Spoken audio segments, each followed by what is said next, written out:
So, back at you again. Oh, it's even hard to keep up with what's going on in South Africa because it's a bias as a land dog. Not good things. We are currently witnessing the invasion and takeover of our country under our noses. And unless we respond and do something to fight back, the country is gone. We can say goodbye to South Africans as we know them, as in the pure South Africans. We're going to be taken over by, foreigners, you know, um, people that are not us. And if you are okay with that, then you are okay with it. But for some of us, we have to fight for the nation. We got to fight for what our ancestors sacrificed for this country. They didn't die so that we can hand the country over on a platter to foreigners who are running away from the liberation struggle in their own countries. It cannot work. It can never work. I don't want to hear about Pan-Africanism. I don't want to hear about that. I don't want to hear about unity, because all these ideological theories are just there to distract us South Africans, the nice people, the good people that care about everybody else. These narratives are just there to manipulate us. And South Africans, it's high time you wake up. It's high time you wake up, because you guys are sleeping. And as you sleep, people are taking over the country. You think there's Pan-Africanism here? There's no Pan-Africanism. Stop lying to yourselves. These people are not interested in building with us and enriching our cultures and seeing us prosper and become a better South Africa. No, they are here for their own bellies. They're here for self-interest and nothing else. They don't care about South Africans. For example, look at the story we got going on today, guys. You tell me, is this Pan-Africanism? Watch this. Residents of Tshwane were still in Mamelodi East, opposite the shop that we were talking about earlier. So what you see at the back is a petrol station mixed with gas if you go there. So basically, this is a very well-kept room in this establishment. What this means, should anything go wrong, Tshwane, Mamelodi will have the biggest hole. This is a bomb. This is a crisis. Residents of Tshwane were still in Mamelodi East, opposite the shop that we were talking about earlier. So what you see at the back here is a petrol station mixed with gas if you go there. So basically, this is a very well-kept room in this establishment. What this means, should anything go wrong, Tshwane, Mamelodi will have the biggest hole. This is a bomb. This is a crisis. Residents of Tshwane were still in Mamelodi East, opposite the shop that we were talking about earlier. So what you see at the back here is a petrol station mixed with gas if you go there. So basically, this is a very well-kept room in this establishment. What this means, should anything go wrong, Tshwane, Mamelodi will have the biggest hole. This is a bomb. This is a crisis. Let's talk about Pan-Africanism. Since you guys want to talk Pan-Africanism to force South Africans to accept these criminals into their countries and these opportunists and these chances who are no different from the 49 Afrikaners that went to America. You're no different. Opportunists. You don't care about the people that you could potentially be harming. You want to cry xenophobia when we stand up for ourselves, and the media will only report one-sided events. They won't show you this side, where South Africans, their lives are being not only threatened, but also killed by these illegal foreigners that are coming and breaking our laws, doing everything they can to break the law so that they can get money when our people are struggling and suffering in the country themselves. You people won't speak on this, nor will your media, your biased media in your countries, report on the bad things you are doing in other people's countries. You will only report when we retaliate and stand up for ourselves. When we have protest or when we take mob justice, take action into our own hands, that's when your media is going to wake up to report South African xenophobia. But they won't report the xenophobia that South Africans face that forces them to have to stand up and do something about it. This is what's going on in South Africa. I've had enough of this Ubuntu because, guys, we're being played. These guys are preaching Pan-Africanism, but they are not living up to it themselves. They're preaching Pan-Africanism to us to force us into a corner where we have to accept their bad behavior. And I'm saying enough is enough. It's time to take action, guys. Stop playing with these guys. The government is helping these guys take over the country. The ANC is a sellout government. They are a sellout. They're part of the NPA. They're part of the DA. They're part of the neo-colonialist agenda. And they're trying to replace the revolutionary and remove the revolutionaries that once fought for this land and died, not just during apartheid, but for 400 years of colonialism, that fought for their land. And this is how they're eliminating us to put an end to the land talks, because they're tired of hearing about us fighting for land. So now they're replacing us with these opportunists, these immigrant opportunists, immigrant capitalists that don't care about anybody else's life except their own. They're only doing, everything they do is in self-interest. They don't care about South African blacks and how we are being affected and how we are suffering and getting killed and dying because of their criminality. They don't care about us. So we don't care about them. Things like this is a declaration of war, and we will respond promptly. We're not scared of you. Got another video for us here. Jacinta Zuma fighting for the nation, fighting for the country. Time. You're demanding action to curb the influx of undocumented foreign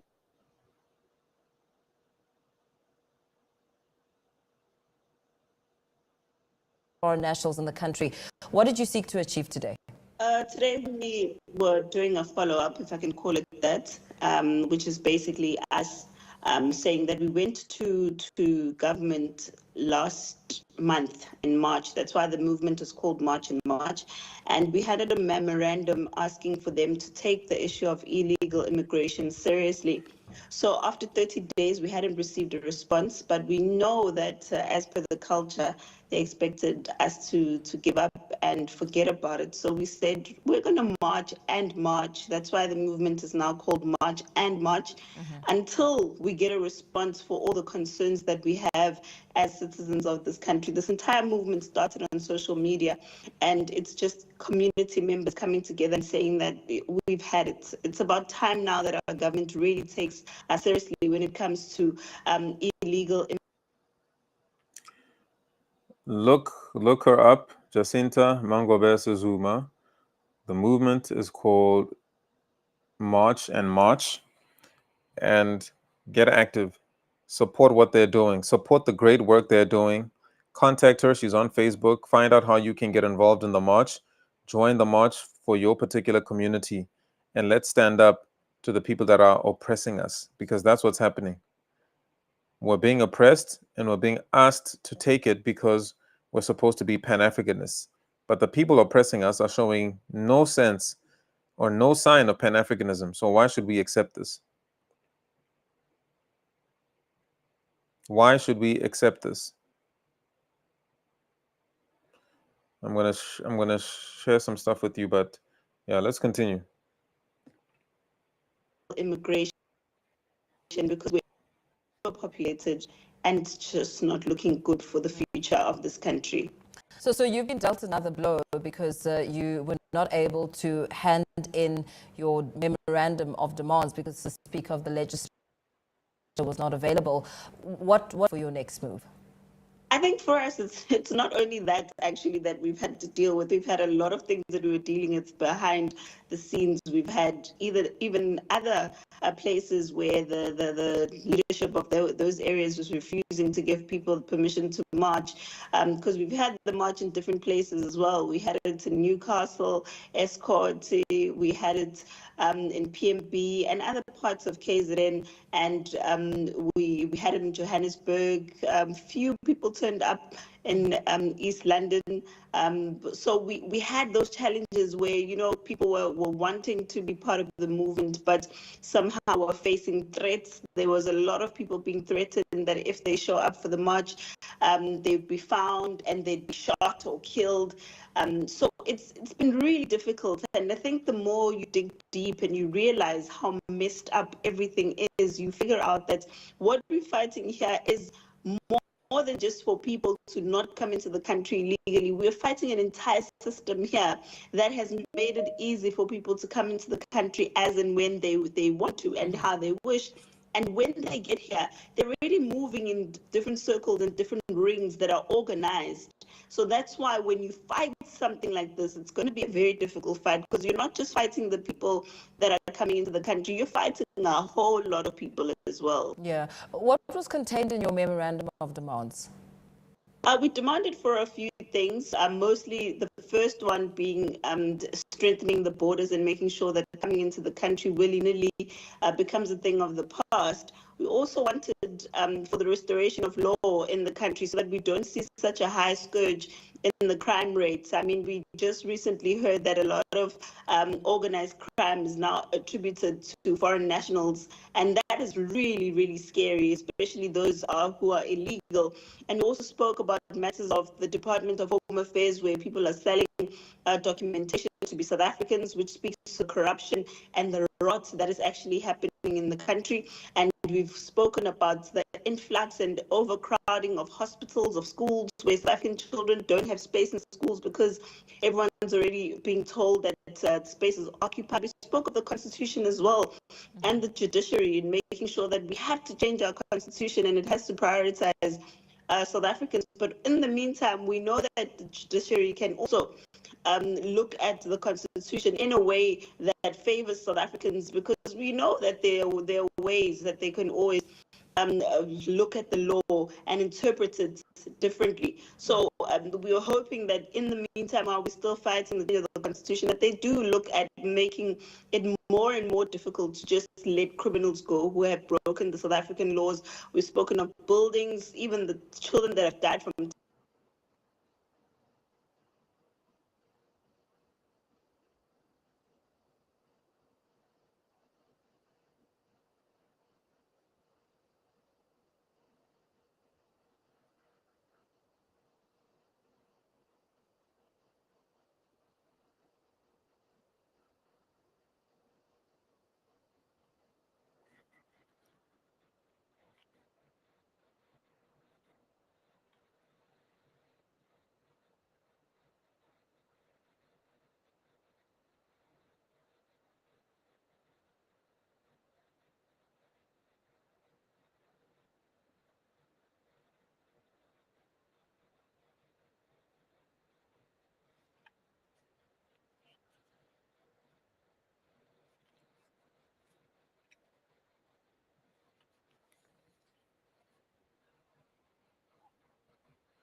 there's a ring for cheap labor. It just speaks of a country that is yearning to have leaders that actually lead. You know, you can't have a country where everyone just wants to come in and do as they please. And once they get here, they become rude, they become arrogant, they become pompous. You can't be telling citizens of that country that we're not going anywhere, we're here to stay. South Africa is for all South Africans. And you, as a citizen of a country, there are places that you can't go to because you're scared of these people, because they're so protected by the law, by the police, by everyone else. It's ridiculous. It's really ridiculous. So what's your call to action? I mean, I understand that you've since set up a meeting with the Speaker of the Legislature, who was unavailable today. What happens next? When does that meeting take place? We're hoping that we can get some meeting. I mean, we're looking forward to putting in more work and more action as much as possible. But we also know that it starts with the communities themselves. We're trying to change the mindset around a lot of people in communities who just think of themselves that I'm renting this space out, so therefore I'm getting this 2,000 Rand a month. And they don't see the bigger picture of everything else that's happening, because we've got people who've been closed-minded for a very long time to believe that you need the 2,000 or the 350 to survive, or else there's nothing else that you can do.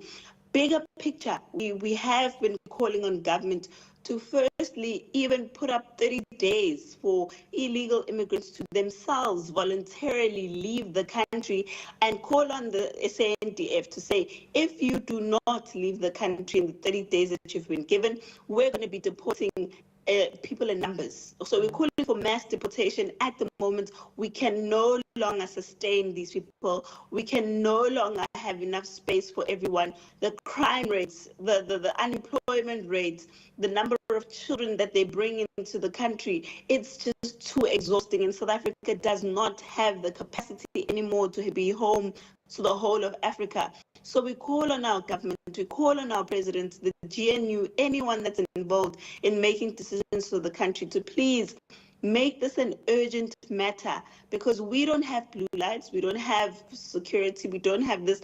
And by us speaking out, we don't know who we've triggered or made angry, but we're not going to stop speaking out. We just want the country to go back to its former glory. We fought apartheid. We can't now be fighting foreigners, honestly. And very quickly, what about those who may accuse you of bordering on xenophobia? What's your comment to that?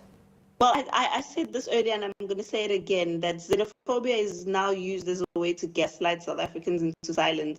And it's not going to work anymore. Really, it's not going to work, because I'm saying this, and I'm pleading with government to please make sure that you do something about it, because you can see that the South African citizens are getting more and more frustrated every day with not being heard, with not being listened to, with not being given what they're asking for. And all they're asking for is bring back law into the country, because illegal immigration is a crime. So it's not like we're asking for something untoward, or we're asking for people to be killed or stabbed just by being here. No, we're saying there's too many illegal immigrants that are committing crimes, that are taking over our hospitals, our schools, and the next thing, everyone just wants to give them documents. That's not a solution. You don't know these people, you don't know their history. Take them back to where they come from, and allow South Africa to breathe, and allow our economy to breathe, and let South Africans get jobs. Put South Africans first. There's no xenophobia in that. It's just a simple way that all countries operate, because even in their countries, they're not going to allow you to just walk in and just take over like that. So why are we allowing that? It's not xenophobia at all.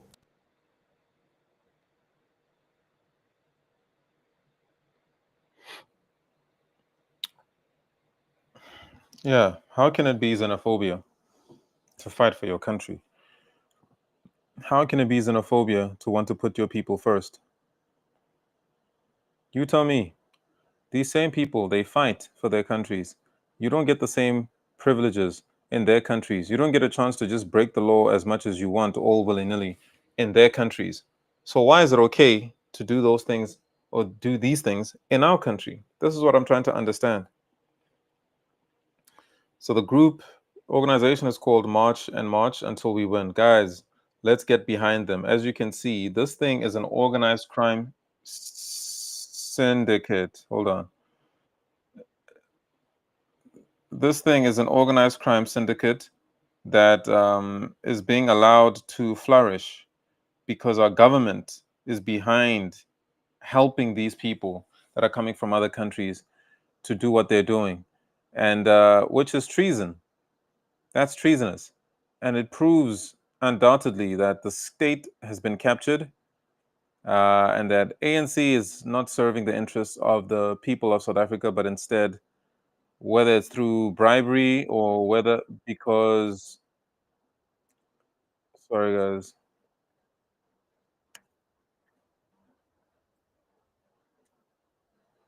sorry guys.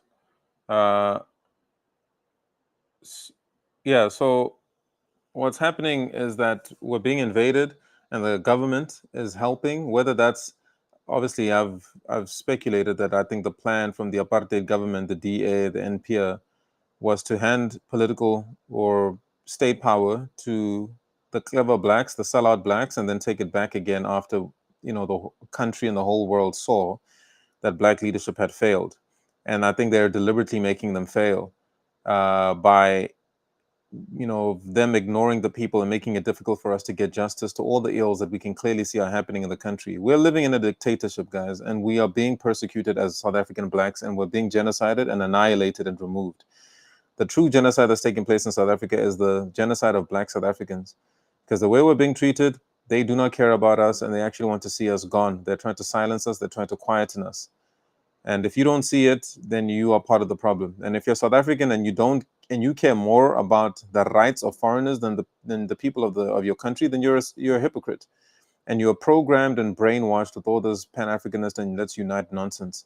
And you need to wake the hell up, because the country is going. And if we don't do something about it, it's going to be too late.